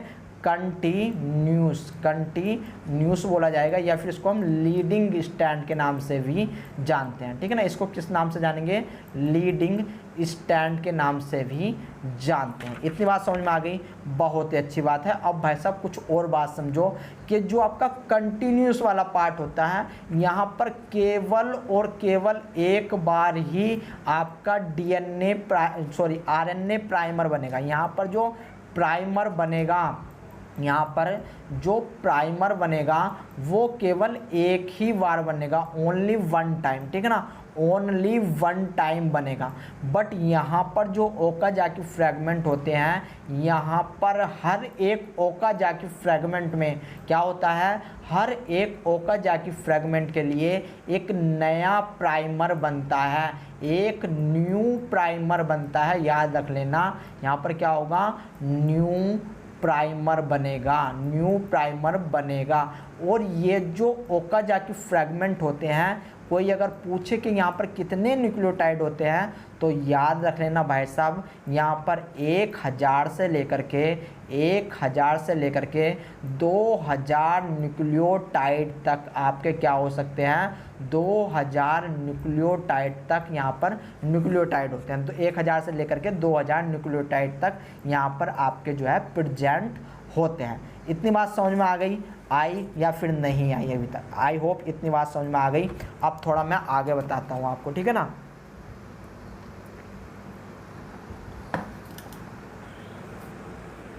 तो देखो भाई साहब, अब इसको मैं अगर एक दूसरे और स्टाइल से बना करके दिखाऊं, ये तो आपका पहला स्टाइल था।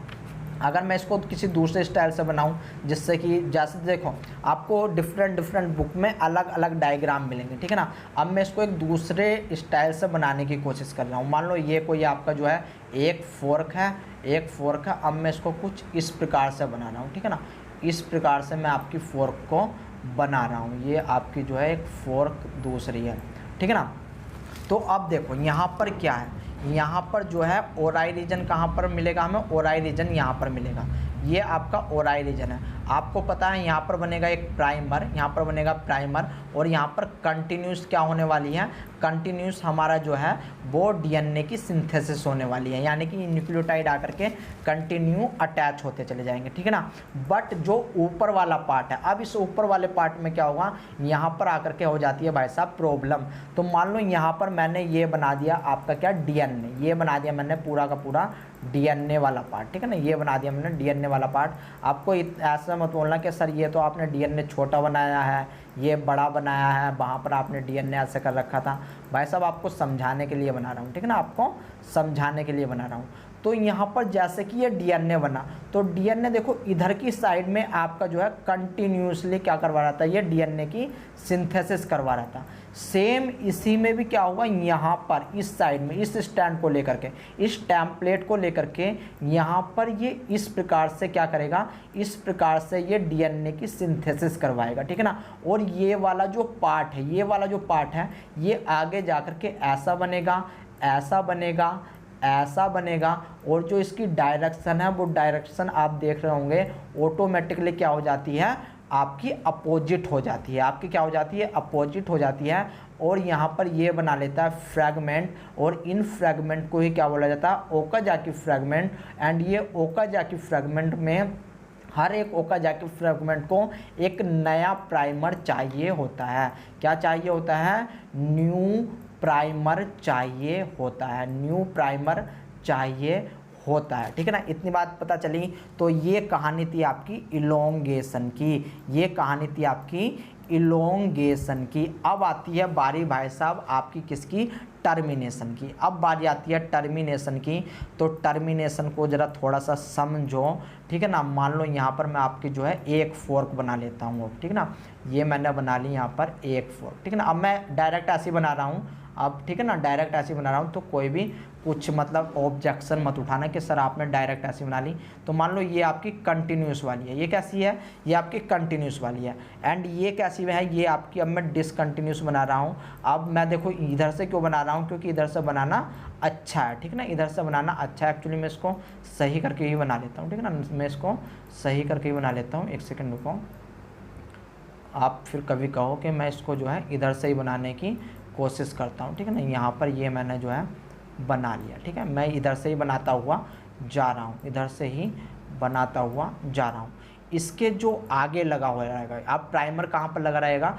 प्राइमर यहाँ पर लगा होता है। ठीक है ना, प्राइमर कहाँ पर लगा रहता है? प्राइमर यहाँ पर लगा रहेगा, प्राइमर यहाँ पर लगा रहेगा। इसमें किसी को कोई प्रॉब्लम नहीं है। यहाँ पर क्या पाया जा रहा है? यहाँ पर आपका डीएनए पॉलीमरेज थर्ड पाया जा रहा है। क्या पाया जा रहा है?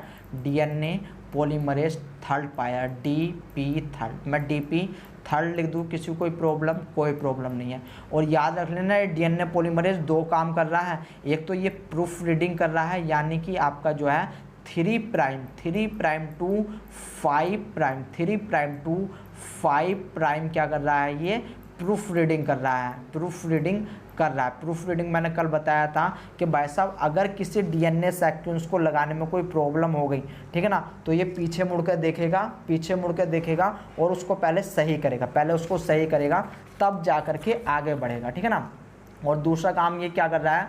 दूसरा काम ये पॉलीमराइजेशन का कर रहा है, यानी कि 5 प्राइम टू 3 प्राइम पॉलीमराइजेशन। ठीक है ना, 5 प्राइम टू 3 प्राइम पॉलीमराइजेशन का काम कर रहा है। ठीक है ना, तो अब यहाँ पर मैं आपको क्या बात बताने वाला हूँ वो देखो। अब यहाँ पर बारी आती है डीएनए पॉलीमरेज फर्स्ट की। किसकी बारी आएगी? डीएनए पॉलीमरेज, डीएनए पोल फर्स्ट की। ठीक है ना, डीएनए पोल फर्स्ट की।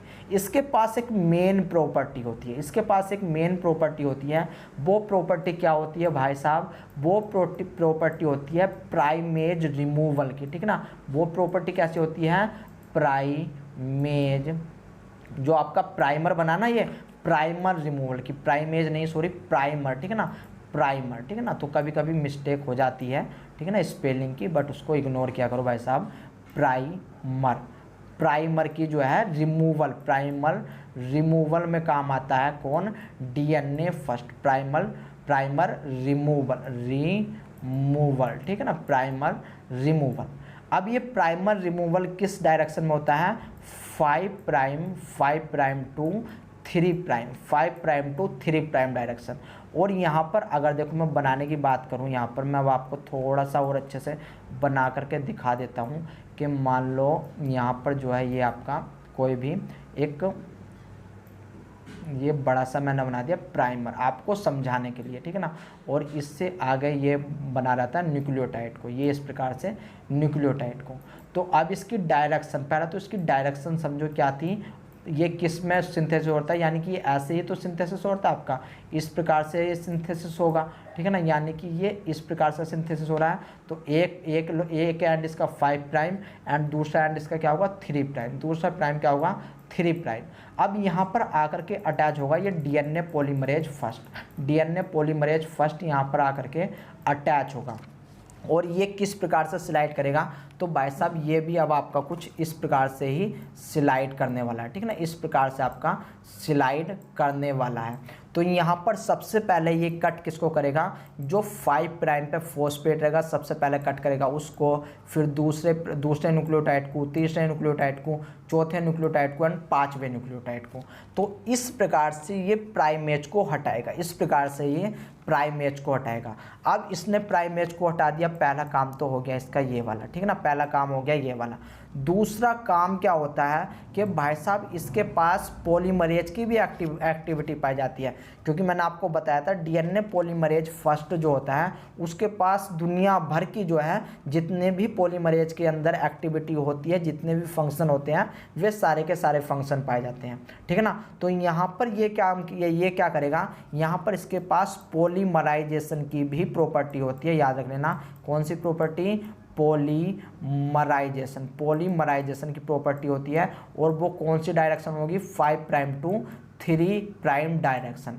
मतलब अब क्या करेगा ये, तो ये जैसे जैसे ये हटाता हुआ जाता है ना, जैसे जैसे ये हटाता हुआ जाएगा, पीछे से ये जोड़ता हुआ भी जाएगा न्यूक्लियोटाइड को। एक न्यूक्लियोटाइड हटाया, दूसरा न्यूक्लियोटाइड जोड़ा, हटाएगा किस न्यूक्लियोटाइड को? जो प्राइमर का न्यूक्लियोटाइड है, जो प्राइमर का न्यूक्लियोटाइड है उसको हटाएगा, और जो डीएनटीपी है, जो डीएनटीपी है यानी कि सेल के अंदर न्यूक्लियोटाइड पड़ा है उसको आकर के ये लगाएगा, उसको आकर के ये लगाएगा। क्या कह रहा हूँ वो समझो, ठीक है। तो अगले पेज पर चलूँ या इसी पेज पर बता दूँ? अगले पेज पर चल लेते हैं, कोई प्रॉब्लम थोड़ी ना भाई। समझो यार, घर की खेती है बट इसको समझना पड़ेगा आपको, ठीक है ना, इसको आपको जो है समझना पड़ेगा। और ऐसा नहीं कि डीएनए जो है एक ही स्टैंड पर काम करेगा। डीएनए आपका ये जो प्राइमेज है, डीएनए फर्स्ट है, ये आपका दोनों जगह काम करने वाला है। मान लो यहाँ पर क्या थी, यहाँ पर बता रहा हूँ, ऊपर बता लो या नीचे बता लो, बात एक ही है, ठीक है ना। तो मैं नीचे बता रहा हूँ। मान लो ये आपका प्राइमर था, ये डायरेक्शन क्या थी प्राइमर की? 5 प्राइम टू 3 प्राइम इसकी ये डायरेक्शन थी। यहाँ पर क्या आया? यहाँ पर अब आएगा हमारा डीएनए पॉलीमरेज फर्स्ट, ठीक है ना। क्या आएगा? डीएनए पॉलीमरेज फर्स्ट आ गया, डीएनए पॉलीमरेज फर्स्ट। तो डीएनए पॉलीमरेज फर्स्ट ने क्या काम किया? डीपी फर्स्ट लिख रहा हूँ, इसको समझ जाना, ठीक है ना। डीपी फर्स्ट लिख रहा हूँ, समझ जाना। इस डीएनए पॉलीमरेज फर्स्ट ने क्या काम किया? सबसे पहले ये यहाँ से 5 प्राइम से एक्सोन्यूक्लिएज का काम करेगा, यानी कि एक्सोन्यूक्लिएज मैंने आपको बताया था जो बाहर से कट करे, ठीक है ना। मैंने आपको 2 चीज़ बताए थे जब मैं न्यूक्लिएज पढ़ा रहा था आपको, कि भाई साहब जो न्यूक्लिएज होता है, न्यूक्लिएज एंजाइम्स 2 प्रकार के होते हैं। जो न्यूक्लिएज एंजाइम्स होते हैं 2 प्रकार के होते हैं, एक होते हैं एंडो, एक होते हैं कौन से? एंडो, एंड दूसरे होते हैं आपके एक्जो। दूसरे कौन से होते हैं? एक्जो।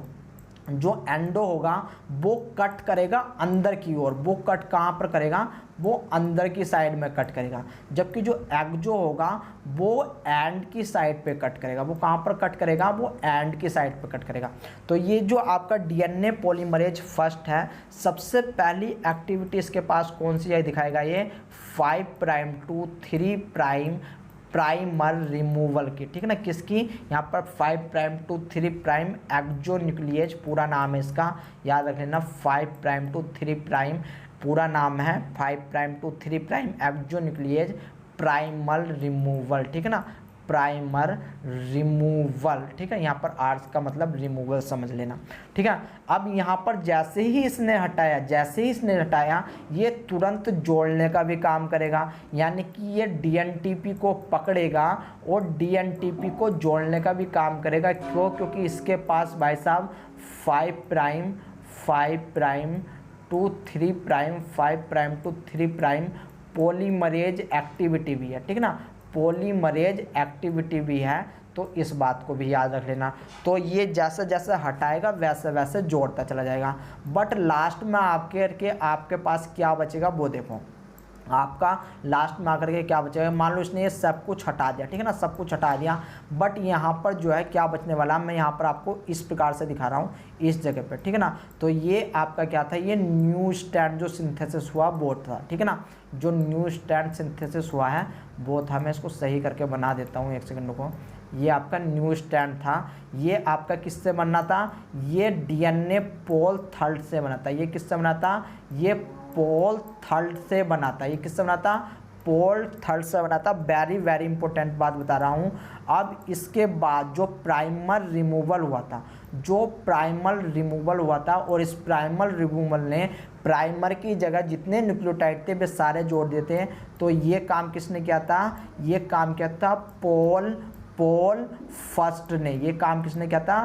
पोल फर्स्ट ने। पहले हटाया फिर जोड़ दिया, पहले हटाया फिर जोड़ दिया, बट अब यहाँ पर बीच में ये बन जाता है गैप, ये बन जाता है गैप, क्योंकि ये गैप जो है ये गैप सील नहीं हो सकता, मतलब जो है polymerase third and polymerase first के बीच में ये बन जाता है गैप, ये क्या बन जाता है गैप। अब देखो एक बात और समझो कि यहाँ पर जो पॉलीमरेज फर्स्ट होगा इसका 3OH, इसका क्या होगा 3OH फ्री होगा, जबकि पॉलीमरेज थर्ड का जो P है, जो फॉस्फेट है वो फ्री होगा, ठीक है ना। अगर मैं यहाँ पर सही करके लिखूँ तो भाई साहब 1 मिनट ज़रा थोड़ा सब्र करना, ठीक है।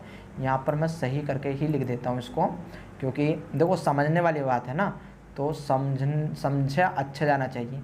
यहाँ पर आपका 3OH जो है वो प्रेजेंट रहता है कहाँ पर, इस साइड पर, ठीक है ना, पॉलीमरेज फर्स्ट के पास में। और यहाँ पर जो आपका पॉलीमरेज थर्ड होता है यहाँ पर आपका 5 प्राइम फॉस्फेट ये फ्री होता है।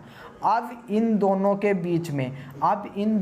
बीच में जो कनेक्शन करवाता है, जो फीलिंग करवाता है, जो इनको जोड़ने का काम करता है, वो कौन करेगा, तो वो काम करेगा DNA, जो आपका लाइगेज होता है वो, ठीक है ना, जो आपका लाइगेज होता है, जो आपका लाइगेज एंजाइम्स होगा, जो आपका लाइगेज एंजाइम्स होगा। तो यहाँ पर आ जाएगा अब क्या, यहाँ पर आने वाला भाई साहब आपका लाइगेज एंजाइम्स, जो कि इसको जोड़ देगा, और ये जो बॉन्ड बनाएगा, ये बनाएगा फास्फोडाइएस्टर बॉन्ड। ये कौन सा बनाएगा, फास्फोडाइएस्टर बॉन्ड बनाएगा, ये फास्फोडाइएस्टर बॉन्ड बनाएगा। यहाँ पर इस बात को याद रख लेना, ठीक है ना।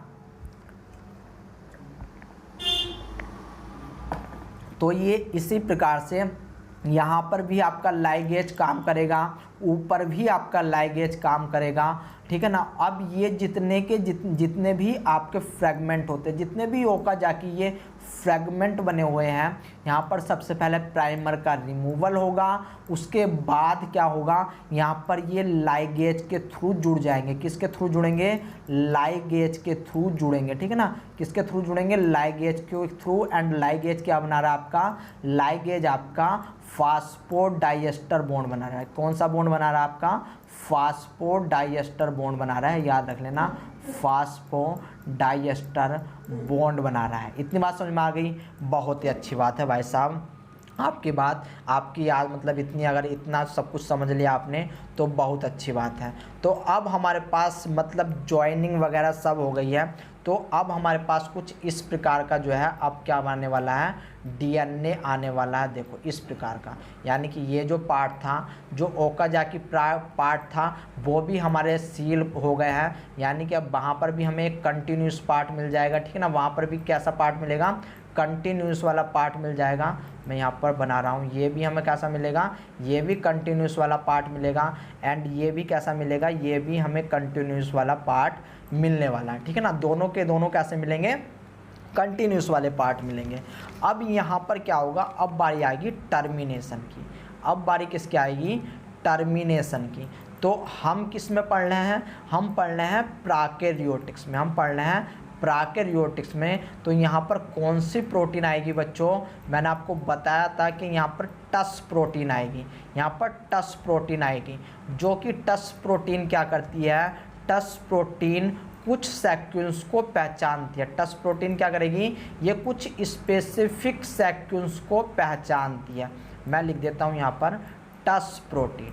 ये टस प्रोटीन कुछ स्पेसिफिक सीक्वेंस को पहचानती है, और वे स्पेसिफिक सीक्वेंस किस में प्रेजेंट होते हैं, तो वे टर रीजन, जो टर रीजन होता है ना, TER, टर रीजन जो होता है उसमें प्रेजेंट होते हैं। और रीजन की स्पेलिंग क्या होगी, RIGEN, शायद ये होती है ना। तो अभी भाई साहब रीजन, ठीक है ना, हो सकता है स्पेलिंग गलत हो, बट देख लेना आप। टर रीजन में क्या होता है, ये टर रीजन को पहचानने का काम करते हैं। टर रीजन किसका बना हुआ रहता है, तो टर रीजन पे आपका जो है बेसिकली ABCDEF, ठीक है ना, ये इन सेक्वेंस का बना हुआ रहता है, ठीक है ना। इन सेक्वेंस को हम नाम दे देते हैं ABCDEF, ठीक है ना। इस प्रकार से मान लो यहाँ पर जो है अब इसका एक, मान लो ये आपकी टर रीजन है, तो इसका एक होगा स्टार्टिंग पॉइंट एंड एक होगा इसका एंड पॉइंट या फिर सेकंड पॉइंट, ठीक है ना। तो मान लो ये इसका स्टार्टिंग पॉइंट था, ठीक है ना, ये क्या था, स्टार्टिंग पॉइंट था एंड ये इसका लास्ट पॉइंट था, ये इसका क्या था, लास्ट पॉइंट था। तो जैसे ही ये टर प्रोटीन यहाँ पर, जैसे ही ये आपका जो स्टैंड सिंथेसाइज होता, जैसे ही ये प्राइमरी के कांटेक्ट में आएगा, ये यहाँ पर आएगा, ये यहाँ पर आएगा, यानी कि ये जो डीएनए सिंथेसिस होता, जो स्टैंड सिंथेसिस होता, जैसे ही ये टर प्रोटीन के कांटेक्ट में आएगा, याद रखो टर प्रोटीन के कांटेक्ट में आएगा, यहाँ पर जो हेलिकेज एंजाइम्स, आपको याद होगा एक एंजाइम्स था हेलिकेज एंजाइम्स, हेलिकेज एंजाइम्स जो है भाई साहब, अब ये क्या कर रहा था, ये आगे आगे भाग रहा था और हाइड्रोजन बॉन्ड को तोड़ रहा था, ये हाइड्रोजन बॉन्ड को तोड़ रहा था। तो ये टस प्रोटीन क्या करेगा, ये इस टर को कर देगा एक्टिव, ये इसको कर देगा एक्टिव, और जैसे ही ये एक्टिव होगा, जैसे ही ये टर प्रोटीन, ये जो टर्मिनल है ये एक्टिव होगा, ये कहेगा हेलिकेज को, ओहो भाई साहब तू जो है हाइड्रोजन बॉन्ड को ख़राब कर रहा है, हमारे तोड़ रहा है, चल हम तुझे ही तोड़ देते हैं। तो ये ए सी मिल करके, याद रख लेना, ए और सी, ए एंड सी रीजन मिल करके इस हेलिकेज को जो है वो ख़त्म कर देते हैं, यानी कि इसको ब्रेक डाउन करवा देते हैं इस हेलिकेज का, ठीक है ना, इस हेलिकेज का ब्रेक डाउन करवा देते हैं। यानी कि इस हेलिकेज का ब्रेक डाउन जैसे हुआ तो इसके बाद क्या होगा, आपके जो आगे स्टैंड बढ़ रहा था वो स्टॉप हो जाएगा, एंड स्टॉप होने के बाद ये हमें आगे जो है दो स्टैंड अब हमें मिलने वाले हैं, ठीक है ना। देखो किस प्रकार से, मैं आपको यहाँ पर आगे ही बता देता हूँ। तो यहाँ पर तो देखो पीछे जो है हमारा हेलिकेज जो है बंद हो गया, यहाँ पर हमारा टर्मिनेशन, इसको हम टर्मिनेटेड पॉइंट भी बोल देते हैं, क्या बोलेंगे, टर्मिनेटेड पॉइंट भी बोलेंगे। अब यहाँ पर हमारा जो है बंद हो चुका है क्या चीज़, रेप्लिकेशन। तो अब हमें दो स्टैंड मिल जाएंगे, ठीक है ना भाई साहब, दो स्टैंड मिल जाएंगे। वे कौन कौन से स्टैंड मिलेंगे तो वो देखने की कोशिश करो। एक मिलेगा हमें पैरेंटल, एक मिलेगा हमें पैरेंटल इस प्रकार से, ठीक है ना, एक मिलेगा हमें पैरेंटल इस प्रकार से, एंड दूसरा कौन सा मिलेगा, तो दूसरा मिलेगा हमें न्यू सिंथेसिस वाला, ठीक है ना। ये मान लो कोई भी हमारा न्यू सिंथेसिस स्टैंड है, ये हमें अब दो स्टैंड मिलने वाले हैं, क्या मिलेंगे, दो स्टैंड मिलने वाले हैं। और गाइज एक बात याद रख लेना, मैंने जो आपको ये बताया था, ये वाला फोर्क, ठीक है ना, यहाँ पर मैंने बताया था कि दो एंजाइम्स काम करते हैं। ये दो एंजाइम्स आपके किसके लिए काम करेंगे, ये दो एंजाइम्स आपके काम करेंगे यूकैरियोटिक के लिए, ना कि प्रोकैरियोटिक के लिए, ठीक है ना, ना कि प्रोकैरियोटिक के लिए। तो आप इतनी बात समझ लेना, मैंने आपको ये पूरा का पूरा एक ब्रॉड खोल करके दिखाया था कि किस प्रकार से आपने के दोनों स्टैंड पर, ठीक है ना, अपोजिट साइड में सिंथेसिस होती है, ठीक है ना, सिंथेसिस होती है, ये मैंने आपको समझाने के लिए बताया था। तो यहाँ पर मैंने अब आपको एक एक बात आपकी जो है क्लियर कर दी है, एक एक बात मैंने यहाँ पर क्लियर कर दी है। मान लो ये स्टार्टिंग में जो था 5 प्राइम टू 3 प्राइम था, जो कि आपका पैरेंटल था, तो जो नया स्टैंड बनेगा वो 5 प्राइम टू 3 प्राइम डायरेक्शन में बनेगा, ठीक है ना, यानी कि डायरेक्शन इसकी ये होगी। और अगर ये वाला आपका 3 प्राइम टू ये 5 प्राइम था, तो जो नया जो अपोजिट बनेगा इसका, ये 5 प्राइम टू 3 प्राइम डायरेक्शन में बनेगा। इसलिए फोर्क में आपने देखा था कि अपोजिट साइड होती है, अपोजिट साइड वो मैंने आपको बताया था कि डीएनए का जो एक पार्ट होता है, उसमें थोड़ा सा स्टार्टिंग में क्या रह जाता है, ट्विस्ट आ जाता है, ठीक है ना, यानी कि स्टार्टिंग में ट्विस्ट आ जाता है, जिसके कारण ये क्या होता है, जिसके कारण देखो ये मैंने आपको बताया था ना, ये जो स्टार्टिंग में जो ओकाजाकी फ्रैगमेंट जिस स्टैंड पर बनने थे वहाँ पर आपका जो है फोल्डिंग आ जाती है, जिसके कारण इसकी जो डायरेक्शन होती है वो आपको कुछ इस प्रकार की चमकती है, ठीक है ना। तो देखो यहाँ तक आपका था प्रोकैरियोटिक रेप्लिकेशन। अब आपका प्रोकैरियोटिक रेप्लिकेशन ख़त्म हो चुका है, ठीक है ना, यानी कि हमने डीएनए रेप्लिकेशन इन प्रोकैरियोटिक्स ख़त्म कर लिया है। और इसी के साथ दोस्तों मैं अब आपको बोलूँगा थैंक्स, क्योंकि आपने मुझे इतनी देर से सुना है। अगर आपको जो है वीडियो अच्छी लगी हो तो चैनल को लाइक कर देना, मतलब वीडियो को लाइक कर देना और चैनल को सब्सक्राइब कर लेना, क्योंकि भाई साहब मैं पूरी की पूरी आपका जो है कोर्स कवर करवाने की कोशिश करूँगा। बायोकेमिस्ट्री मैंने ऑलमोस्ट आपकी कंप्लीट करवा दी है, उसके बाद सेल बायोलॉजी भी कंप्लीट करवा दी है, मॉलिक्यूलर बायोलॉजी आपकी स्टार्ट है, तो ये भी आपकी जल्द से जल्द कवर करवाने की कोशिश करूँगा। अब चलेंगे हम डीएनए रेप्लिकेशन इन यूकैरियोट्स पे, ठीक है ना। तो दोस्तों मिलते हैं आपसे नेक्स्ट क्लास में, तब तक के लिए टाटा एंड बाय बाय। वैसे मैं आपको कुछ और भी यहाँ पर बताने की कोशिश करता हूँ, रुको अभी कहीं पर भी मत जाना, अभी कहीं पर भी मत जाना, क्योंकि आपके लिए मैं कुछ और भी लेकर के आया था, ठीक है ना। यहाँ पर देखो, यहाँ पर ये स्टेप समझाया गया है, तो आप इसको पढ़ सकते हो अपनी तरफ से। ये स्टेटमेंट लिखे हुए हैं, ये एक्चुअली वाटसन का डायग्राम था, ठीक है ना। ये चीज़ आप याद कर लेना, ये चीज़ याद कर लेना। अब देखो हम प्रोकैरियोटिक पढ़ रहे हैं ना, अब मैंने बताया था आपको ये है थीटा मॉडल। ये कैसा है, ये आपका थीटा मॉडल है। तो यहाँ पर ये कैटेनेशन बन जाता है, इसको बोलते हैं जब आपकी चीज़ हुक टाइप्स में कुछ इस प्रकार से इलझ जाती है ना, इलझ जाती है, उसको बोलते हैं कैटेनेशन, उसको बोलते हैं कैटेनेशन। अब इसको दूर करने के लिए टोपो आइसोमरेज सेकंड काम में आता है, इस बात को याद रख लेना। ये आपसे पूछा जाता है कि कैटेनेशन को जब ये दो अलग अलग भाग में बढ़ जाएगा, अब इसको बोलेंगे डी कैटेनेशन। अब इसको क्या बोलेंगे, डी कैटेनेशन, डी कैटेनेशन। तो पहले कौन सी स्टेट में था ये, पहले था ये कैटेनेशन स्टेट में। पहले कौन सी स्टेट में था, पहले था ये कैटेनेशन स्टेट में, कैटेनेशन स्टेट में। कैटेनेशन से डी कैटेनेशन में किसने पहुंचाया, टोपो आइसोमरेज सेकंड ने पहुंचाया है। इतनी बात गाइज याद रख लेना। अगर इतनी बात याद रख ली तो अभी तो देखो अगर कुछ बचता है इसमें तो मैं अगले लेक्चर में ले आऊँगा, ठीक है ना। और जहाँ तक मेरी उम्मीद है अभी इसमें इस लेक्चर में कुछ बताने से आपको बच रहा है, बट लेक्चर लंबा हो चुका है, तो हम आगे से स्टार्ट करेंगे, ठीक है ना। कल से स्टार्ट करेंगे, कुछ और नया पढ़ने की कोशिश करेंगे दोस्तों। तब तक के लिए टाटा एंड बाय बाय।